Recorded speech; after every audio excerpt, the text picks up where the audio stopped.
কাল খবরে দেখলাম ২৯ কার্য দিবসে একটা রেপ কেসের শাস্তি হিসেবে একটা ছেলের ফাঁসি হয়েছে। আলহামদুলিল্লাহ, এটা খুবই ভালো সংবাদ। তবে অনেকে আবার ছেলেটার মা যখন কান্নাকাটি করছিল, অনেকে আবার ছেলেটার মাটাকে অনেক দোষারোপ করছিল। আচ্ছা, একটা ছেলে কিংবা একটা মেয়ে যখন কোনো কাজ করে, খারাপ কাজ তখন কি বাপ মা শিখিয়ে দেয়? না। প্রত্যেকটা বাপ মাই চায় তার ছেলে মেয়ে যেন ভালো হয়।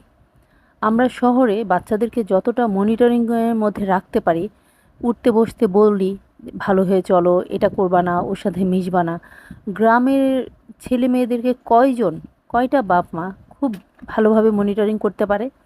কারণ গ্রামের পরিবেশটা সবাই চিন্তা করে, গ্রামের পরিবেশে একটা ছেলের মানসিক বিকাশ ভালো হবে, একটা মেয়ে বেড়ে উঠবে ভালোভাবে।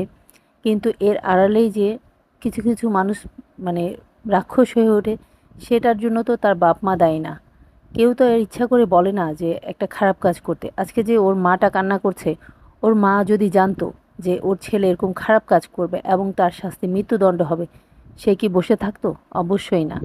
আমার কাছে মনে হয় এখন শহরের মতো গ্রাম দেশেও প্রত্যেকটা বাবা মাকে এইসব ব্যাপারে বিশেষ করে উঠতি বয়সের ছেলে মেয়েদের ক্ষেত্রে একটু সাবধানতা অবলম্বন করা জরুরি।